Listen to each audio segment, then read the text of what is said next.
The Building Better Relationships Journal and Meditation.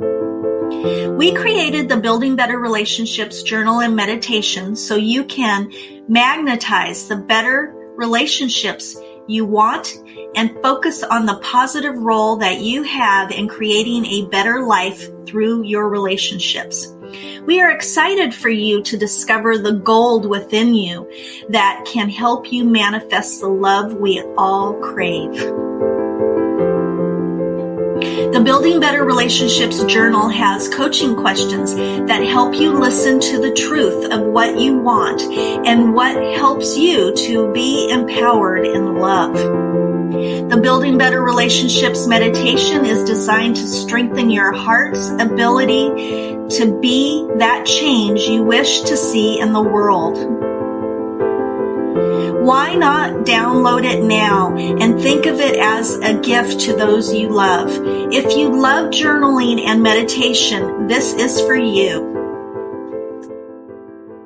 Welcome to Building Better Relationships at Home and at Work with Angela and Patti podcast. This is Patti, a leadership and work-life balance coach from Arizona, USA. And this is Angela, love and relationship coach from Sydney, Australia. And we are building better relationships with you. Sharing new perspectives on being heart-centered at home and at work. So you can draw on your inner power to make your relationships and the world a better place to be around. In today's podcast, Angela and Patti have a conversation about women and men in the workplace and more. Angela, I recently saw an Instagram reel of a young lady from Alabama who was looking for a place to do her eyelash business. And because she was a woman, she was having a hard time getting a place, even though she's in business and she's successful and had money to make the rent. She even had a male friend call, and the landlords were going to rent to him, but not to her. This was shocking to me because I thought those days were gone. We'll have a link in the show notes so that you can see the reel. So this made me think about what my mom had told me about the early 70s. She went to buy a brand new car with cash, and each lot she went to, the salesman said to her, "You need to bring your husband with you." Mm-hmm. Then she finally went to a Fiat dealership, and they were the only ones that gave her any time at all and actually sold her the car. She was so determined to buy the car on her own. She worked hard for the money and earned it and wanted to get the car on her own. Can you imagine that? Yeah, I've got other stories here in Australia where my friends' mothers could not get a loan to buy a house. So as a consequence, if you got divorced, you were basically homeless. Wow. That generation. You didn't have the money that your husband had saved up. You had the divorce and bang, where's your home? Gone. So that's quite a common circumstance and why some women can end up homeless from that generation. Very sad. And Patti, are women's wages still less than men's for doing the same position? Is this still happening around the world? Well, I remember a few years ago, I was at a leadership training event, and another participant asked me, because she knew I was a leadership coach, why women still aren't getting paid the same as men in the same positions in corporations. And I looked at her and I said, "That's still going on?" And she said to me, "Yes, you should do a poll on your blog and ask your followers." So I did. And the question was, do men make more money in the same position as women? Yes or no? Well, the poll results was 50-50.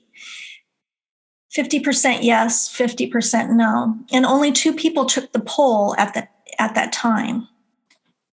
I will have the link in the show notes to participate if you'd like.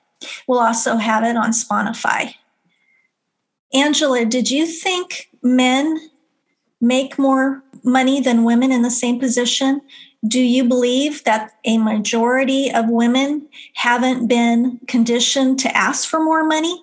If yes, why do you think that might be? Yes, that's exactly what I think. I think men make more women in the same positions.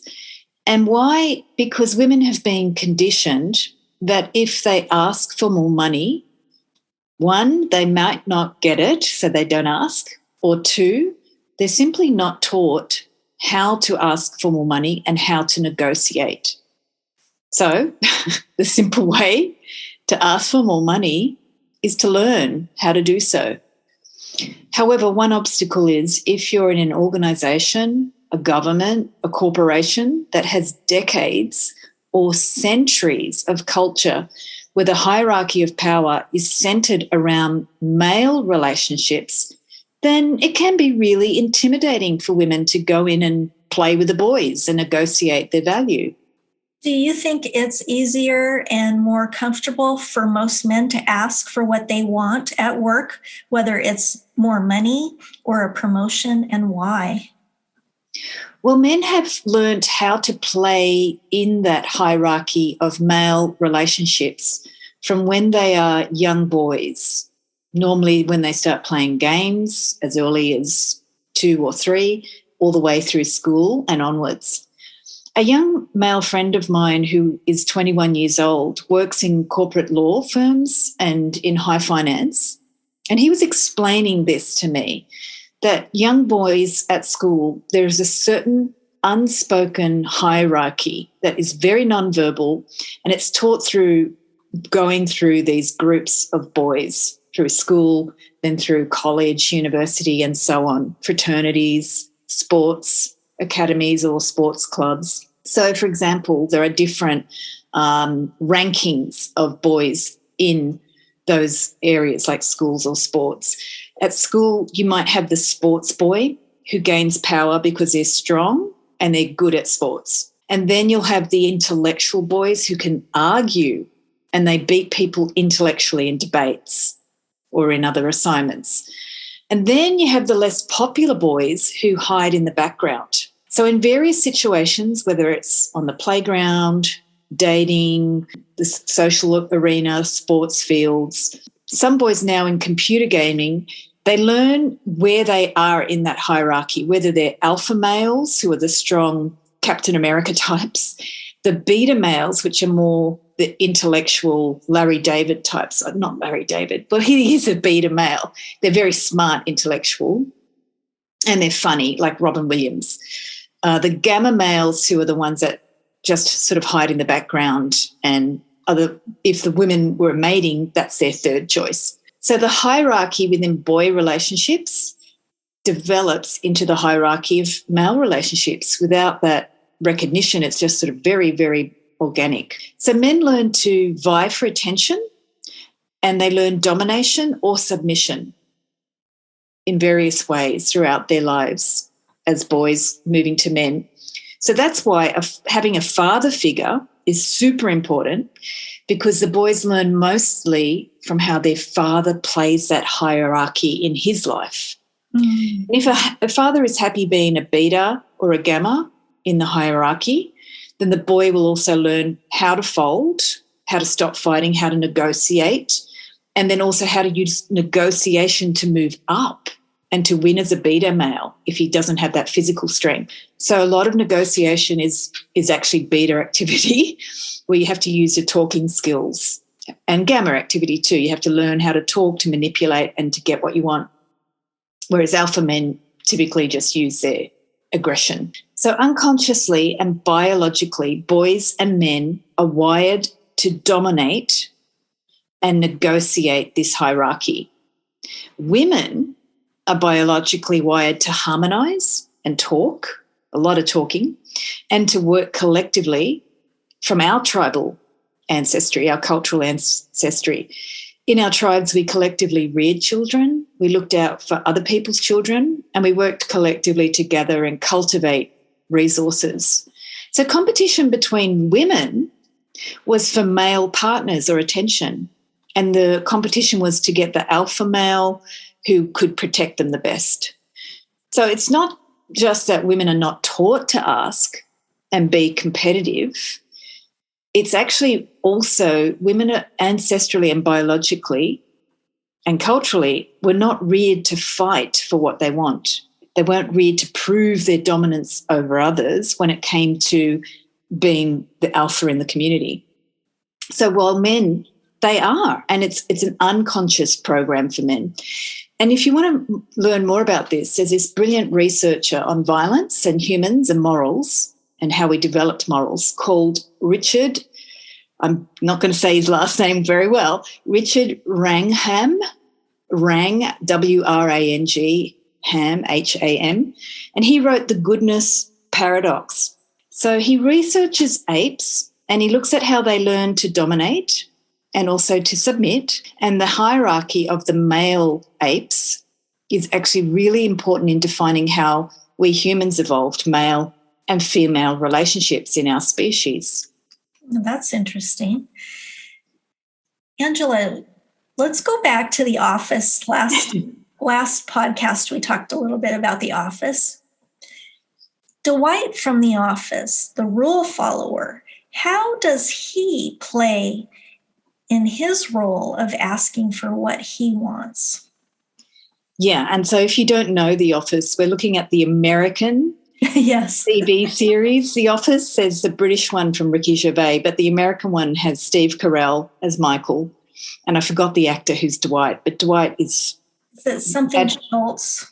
Schultz, yeah. And I see Dwight as an example of a beta male who's using his ability to be alpha. So that researcher I mentioned before, Richard, he showed how the beta apes were less aggressive apes who learned how to come together as a group and dominate and throw out the alpha ape. So in ape tribes, you'd have one alpha ape who was very aggressive and everybody was terrified of the alpha. So the beta apes actually at times come together collectively and then gang up on the alpha. So Dwight's a really good example of that. He knows the rules and he uses the rules, not his physical body, to dominate and beat people over the head with how I'm the natural leader because I know the rules, I uphold the rules, and I do a better job following the rules than anyone else. Therefore, he's proving that he's a better leader. There's one episode in The Office TV series where the romantic lovebird couple have one of their first romantic weekends away at Dwight's farm. And Dwight shows his real alpha skills of survival on the farm in the wilderness, and he's showing off how he's such an alpha male. But then he ends up breaking down and he's showing that he's not that strong. And he's just not quite that great alpha male. So he's too connected to getting it right and following the rules. So this hierarchy in male relationships, after we left the wilderness and moved to the office and to regulations in our society and governments, became all about protecting the rules so we could control the alphas. And also at the expense of common sense and many times at the expense of our humanity. That's Dwight for me. He just doesn't get that if you follow the rules, you're going to miss the natural part of relationships and connecting to people. So Dwight on the TV show, he's such a goofball. His character is hilarious, but he really shows up for us, that guy who will use the rules to dominate others. And just by sticking to his ideology that he's right by following the company rules, he makes everyone else lose and he just bulldozes his way to getting what he wants. So he's kind of combining the alpha behaviour with the beta ideas, using his way to justify his overbearing and bullying behaviour. Patti, what do you think? Is Dwight just the guy that does what he wants because he's blind to what everybody else needs? I think so. He's blind to other people's needs because he is so set on following the rules, procedures, and policies.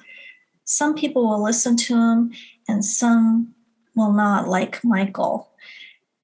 I think sometimes when you're so into the rules, you miss out on looking at other ideas or ways to do things because you're so focused on that. Yeah, and The Office is a great example of alpha men trying to outcompete each other, and they never win. So, Angela, let's talk about gig economy. How has the gig economy changed the way women were previously conditioned to empowering them to ask for what they are worth? Yeah, so the gig economy is what we're calling it now, where people are moving away from full-time or part-time hours at work to casual on-call work, like an Uber driver, to being an online entrepreneur, to offering services in exchange for a fixed fee, like a coach, a trainer, or other service provider, like our eyelash lady. Yeah, and us. And yes, we're talking about all services. So for thousands of years, the oldest profession, some of you will know what we're talking about, women have been doing that, and that was a privileged profession for thousands of years, that prostitution, women could offer their services as well. But now we're looking at renegotiating how women see their value not as sexual and not just seeing women being used in the service industries, but how the actual soft skills that women provide that include things like nurturing, support for people who have mental health problems, support for people who are experiencing trauma. We're witnessing with the war in Ukraine that there are a lot of refugees, so situations where people are dealing with crisis. These are the sort of skills that are going to become more and more needed as there are more natural disasters, human-made disasters, things from war, where we're realising that women are actually required through their soft skills much more for these sorts of services. But also the gig economy has forced a lot of women to find ways to look at how to raise their children and also provide income, because they may not be in a marriage, their partner may not be living with them, or they have separate houses. So women are looking at how to use the gig economy to be able to raise their children and still create income and have more time with their family and look at what sort of life they want to create by not working full time. Yeah, and when I said that Angela and I are gig economy, I was talking about us being coaches. Yes. Yes, they can set their own hours of when to work and when not to work so that they can spend more time with the family and spend more time creating self-care for work-life balance success. So people can set their own hours and work all different kinds of hours to accommodate family and to accommodate themselves and their needs for their household. Yeah, and men and women are both doing there's an increase in both. Yes. So looking at how women have used the gig economy to change their conditioning about what price they set for their value. One thing that happens when you work in a gig economy is that you actually have to make sure your price recognizes the value that you give. So the soft skills like listening, empathy, helping groups of people work together. You know, that's our biological wiring. We bring people together, helping people deal with their emotions and challenges. These skills are still slowly starting to be more recognised by women as very, very valuable, more valuable to the marketplace and to our society in these challenging times. Previously, consultant work that made people a lot of money, like in the finance industry or in the business industry, those were given more money and more priority.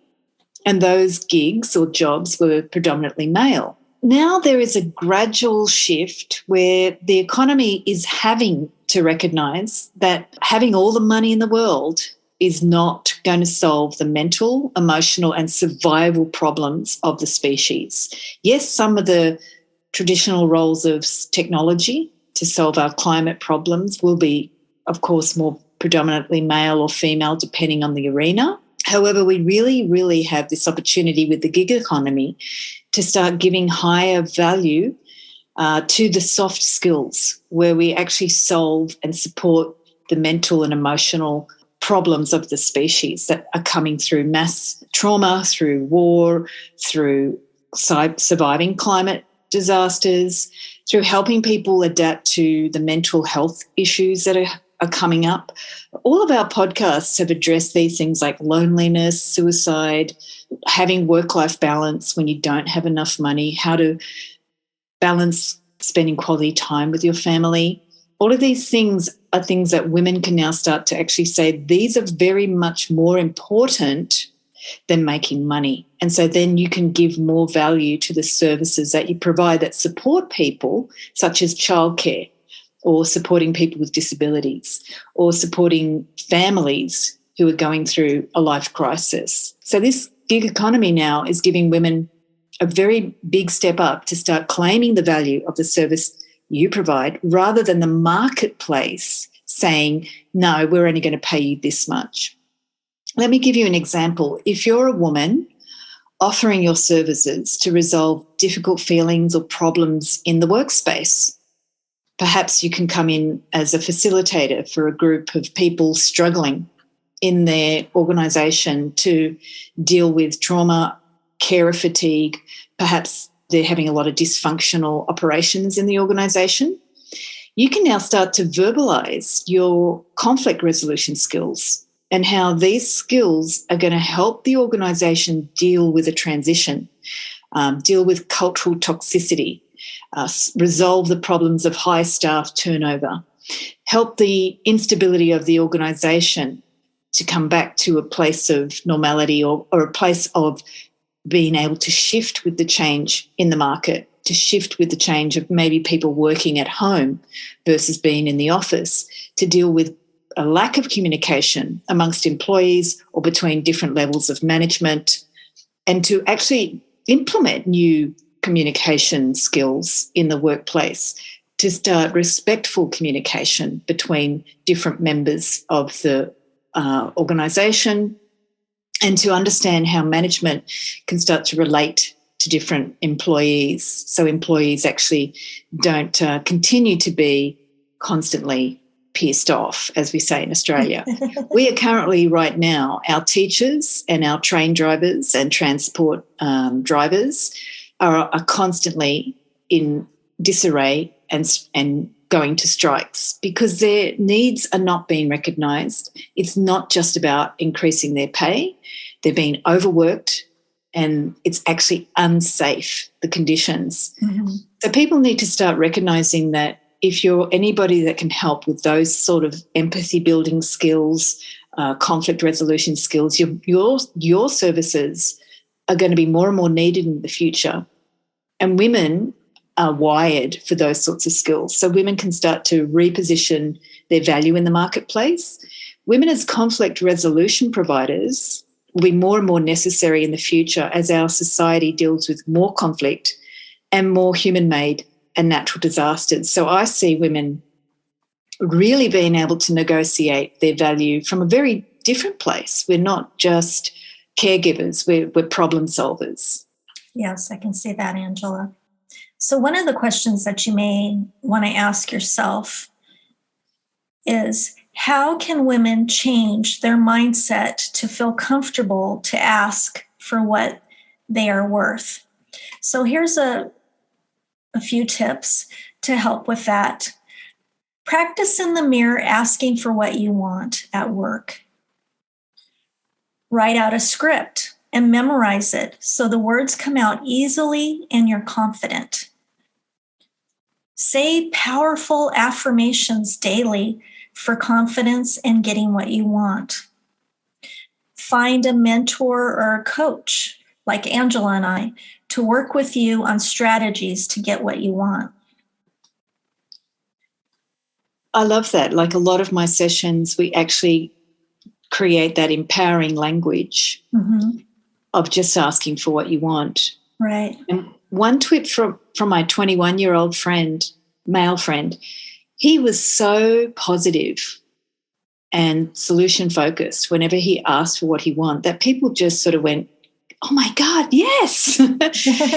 So sometimes the value conversation or claiming your value really is just by describing with confidence and joy the solution that you're going to offer. And when we coach, you're using your words. You're writing the script. You're saying the words that you're comfortable with. We're not giving you the words to say because we want you comfortable in saying it. The natural words that feel correct for you and what you bring. So another thing that really affects male and female relationships are family dynamics. We've talked about this in other podcasts. People bring their family dynamics and values to the workplace. Patti, how can we communicate in the workplace when everybody is diverse? Yes, in the workplace, there is diversity all around you. Not everyone comes from the same background, upbringing, social status, or learned communication style. Not everyone thinks the same as you, and we have to learn that your opinion or the way you think, not everybody thinks that way. People have different belief systems, values, and ethics, and they bring them to work. That's where miscommunication and assuming something can come into a play. Not talking and listening to everyone's communication style. Trauma also comes into play. Say you had a parent that said to you, you don't speak until you are spoken to. This may follow you into your adult life and into your work life. If you grew up in a household of harsh criticism and yelling, this may affect you on how you communicate with others when under stress. Another thing that can damage people in the workplace is gossip, especially about male and female coworkers' relationships. People make up stuff. Whether it's true or not, this can really hurt people and their careers. Gossip is a destroyer of all relationships. Gossip causes mistrust and hurt, and little by little, people will turn on each other because of it. Another thing is top management needs women and men to have different viewpoints and ways of handling things. When the organization are top heavy with either men or women, there is no balance of keeping perspectives in check and different points of view of looking at situations on how they will affect others. Back to your question, Angela, learning different communication styles, how to communicate with those styles without getting defensive and really listening to each other's side of the issue. You may not agree, and that's okay, but being open to share without judgment and ask questions to understand. How can we have a better balance in the workplace with men and women, whether it is pay, top management, or respecting each other? We would love to hear your comments and feedback on this question. Thank you so much for listening. Please share this podcast with others and give us a 5-star review or a clap on the Anchor podcast app so more people can find and listen to our podcast. Thank you for listening to Building Better Relationships with Angela and Patti. Send us a message and please like or share the podcast or donate with the Anchor donate button. We really value your feedback.